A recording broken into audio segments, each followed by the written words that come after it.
2025 अब दस्तक देता हुआ दरवाजे पर खड़ा है। अब इस स्थिति में क्या हमारा भाग्य हमको सपोर्ट कर पाएगा, कितना हमारा भाग्य का समर्थन हमको मिल पाएगा, आज इसी बात को लेकर के कुंभ राशि पर यह वीडियो आधारित है।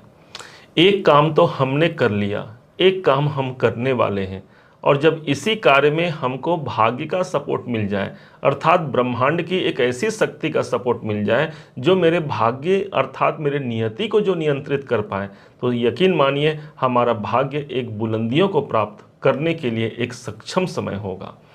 आज हम समझने वाले हैं इसी भाग्य को। आप यहाँ पर दो कुंडली देख पा रहे हैं। एक तो कुंभ राशि के स्वयं की एक कुंडली है जहाँ पर हम भाग्य का कितना साथ है इसको जान पाएंगे। दूसरी सबसे महत्वपूर्ण कुंडली बनेगी जो है आपकी किस्मत की कुंडली इस 2025 में। 2025 में इस किस्मत का साथ हमको कहाँ मिल रहा है, क्या ऐसा सोर्स है, क्या ऐसा जरिया है जिसके माध्यम से हम अपने भाग्य को उन्नति तक पहुंचा पाएंगे, ये हमको वो बताएगा। साथ ही साथ किस उपाय के माध्यम से 2025 में हमारी सफलता चुकेगी नहीं बल्कि हमको मिल पाएगी, आज हम वो सब जानने वाले हैं। बहुत ही महत्वपूर्ण यह टॉपिक है, देखिएगा, समझिएगा, जानिएगा जरूर। प्रारंभ करते हैं। कुंभ राशि के ठीक चतुर्थ भाव पर आज भाग्य के कारक माने जाने वाले देवगुरु बृहस्पति विराजमान है। चतुर्थ भाव पर गुरु का होना एक अच्छा शुभ संयोग है जहां पर यह केंद्र पर स्थान प्राप्त है। यहां से गुरु की स्थिति एक अच्छी स्थिति है जो इस 2025 के शुरुआत में ही देखने को मिल गया, जहां पर हमारे कैरियर के घर पर गुरु की दृष्टि का होना कार्य क्षेत्र में एक नई प्रतिष्ठा, नई उन्नति को यहां पर प्रदान करता है। तो वहीं पर गुरु की पांचवी दृष्टि हमारे छठे भाव पर, अष्टम भाव पर पड़ रही है जो जीवन में परिवर्तन के मार्ग को यहाँ पर प्रशस्त करता है। गुरु की एक दृष्टि और पड़ रही है जो 12वें घर पर पड़ेगी, अर्थात कोई नया इन्वेस्टमेंट, कोई नया प्लानिंग आप बना सकते हैं और उस प्लानिंग पर कार्य करके देवगुरु बृहस्पति आपका समर्थन करेंगे। लेकिन एक चीज कमी भी रह गई कि देवगुरु बृहस्पति यहाँ पर अपने शत्रु की राशि शुक्र की राशि पर है। अब इस कमी को दूर कर देगा एक डेट आता है 15 मई सन 2025 का डेट, जिस दिन देवगुरु बृहस्पति चतुर्थ भाव को छोड़ करके पंचम भाव पर स्थित हो जाएंगे। जैसे ये पंचम भाव पर जाते हैं, ये स्थान ही हो गया त्रिकोण का स्थान, अर्थात त्रिकोण भाव पर गुरु की स्थिति का होना एक महत्वपूर्ण स्थान होगा जहां पर ये अपने परम मित्र बुध की राशि पर स्थित रहेंगे। इस हिसाब से इनके अंदर कंफर्ट रहेंगे देवगुरु बृहस्पति, अर्थात हमारे जीवन में भी एक नई बुलंदियों को, नई ऊंचाइयों को प्रदान करने के लिए गुरु का त्रिकोण भाव पर होना एक अच्छा संबंध हो गया। जो विद्यार्थी हैं, शिक्षा प्राप्त कर रहे हैं, शिक्षा के क्षेत्र में जो कार्य कर रहे हैं, इन सबको अच्छे प्राथमिकता यहाँ पर मिलने जा रही है। शेयर मार्केट में आप काम करते हैं या फिर शेयर मार्केट में आपने पैसा लगाया है, उसका प्रतिफल आपको पूरे 1 साल तक देखने को मिलेगा। गुरु की ये स्थिति त्रिकोण भाव पर आ रही है। बहुत से लोग इस बात से इंतजार में हैं कि भाई संतान प्राप्ति कब होगी, यदि संतान संबंधी कोई चिंता है तो उस चिंता से मुक्ति कब होगी। तो हाँ, 15 मई से देवगुरु बृहस्पति पंचम भाव पर गोचर करेंगे, तो संतान से जुड़े हुए कोई भी चिंता है, या उनके कैरियर को लेकर के हो, जन्म को लेकर के हो, एजुकेशन के लेकर के हो, इसका एक अच्छा परिणाम देखने को मिलेगा। लव रिलेशन के लिए एक अच्छा समय हो गया, पंचम भाव पर गुरु होंगे, एक नया संबंध किसी से स्थापित हो सकता है, प्रेम संबंधों में भी यहाँ पर प्रगाढ़ता आती है। अब गुरु जब पंचम भाव पर होंगे तो इनके पास कुछ दृष्टियां भी होंगी, 1 2 3 4 5, वाह, मतलब यहाँ इनकी जो दृष्टि पड़ रही है, भाग्य के कारक गुरु की दृष्टि भाग्य भाव पर ही इनकी 5वीं दृष्टि है। भाग्य उन्नति का एक अच्छा सोर्स हमको नजर आएगा। पिताजी से हमारे संबंध इस समय पर अच्छे होते हैं, पिताजी से कोई लाभ हमको प्राप्त हो सकता है। बॉस, सीनियर के संग हमारे रिलेशन अच्छे होंगे, किसी के संग ऐसे रिलेशन पर हम आ सकते हैं जिनका सपोर्ट हमको भाग्य उन्नति की ओर ले जाए।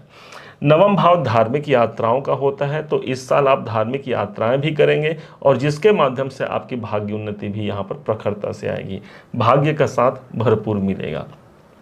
इनके पास जो अगली दृष्टि है वो सीधे इनकम के घर पर आ रही है, 11वें घर पर। कोई इच्छाएं दबी हुई हैं, उन इच्छाओं को हम प्राप्त कर पाते हैं, उस इच्छाओं की पूर्ति हो पाती है।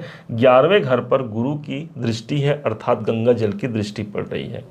यही नहीं, सबसे महत्वपूर्ण हो जाता है गुरु की जो 9वीं दृष्टि है वो आप पर अर्थात कुंभ राशि पर इनकी 9वीं दृष्टि पड़ेगी। अर्थात हमने कोई काम किया और उस काम में मुझे भाग्य का साथ, ईश्वर की कृपा वहां पर मिल गई।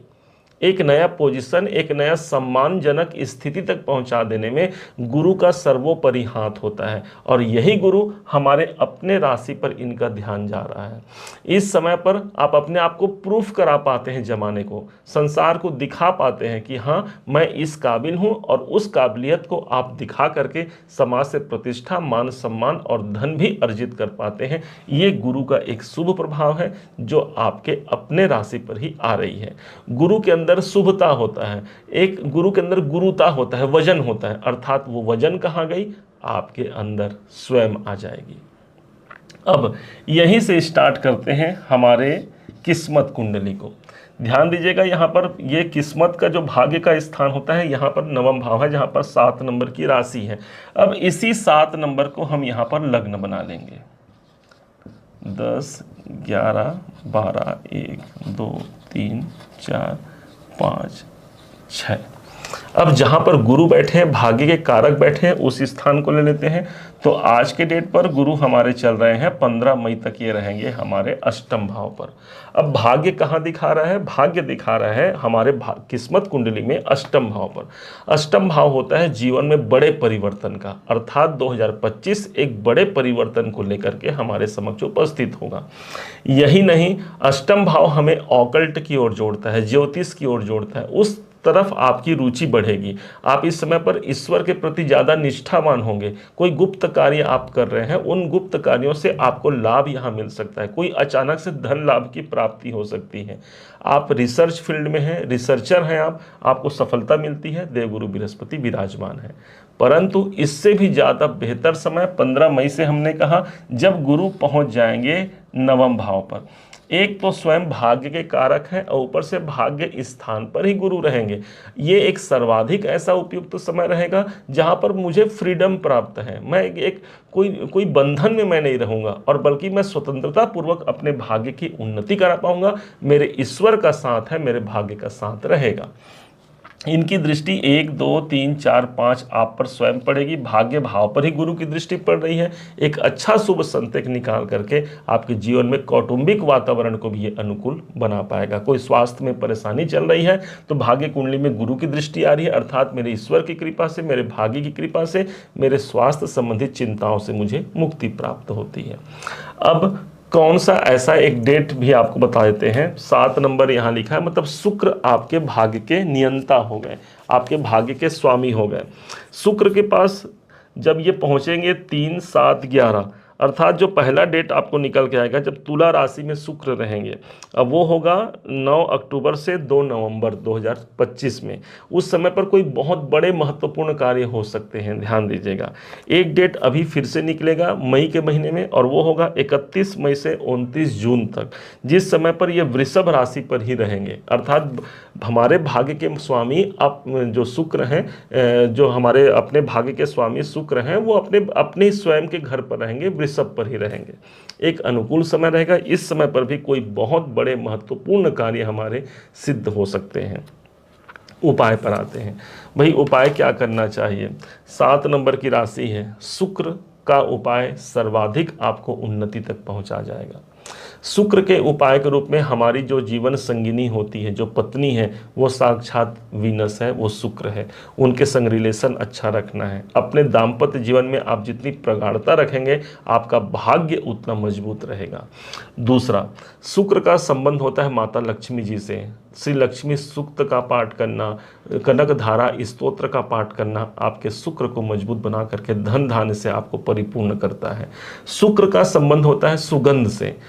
कोशिश कीजिए कि बढ़िया इत्र, परफ्यूम, डिओ जो आप यूज़ करना चाहें उसमें गुलाब का फ्लेवर यदि आ जाए तो ज़्यादा अच्छा रहेगा, क्योंकि गुलाब जो फूल होता है वो शुक्र ही उसको रिप्रेजेंट करता है। इन माध्यमों से हम शुक्र को मजबूत बना सकते हैं। ओम सुम शुक्राय नमः का मंत्र जाप भी हम कर सकते हैं अपने बेहतर भाग्य की उन्नति के लिए।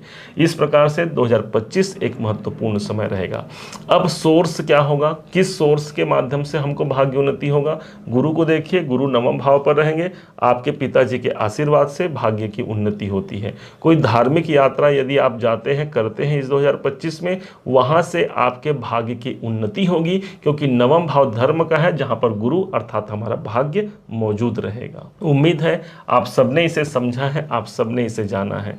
यदि आपने इसे समझा है, जाना है, मेरे समझाने का प्रयास यदि आपको सार्थक लगा हो, मेरे समझाने का तरीका यदि आपको सार्थक लगा हो, तो हर बार की भांति इस बार भी अपना प्यार भरा लाइक और कमेंट करना कभी मत भूलिएगा।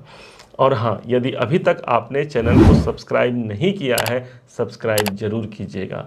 पुनः एक बार फिर आप सभी का दिवस बहुत मंगलमय हो, इन्हीं शुभकामनाओं के साथ।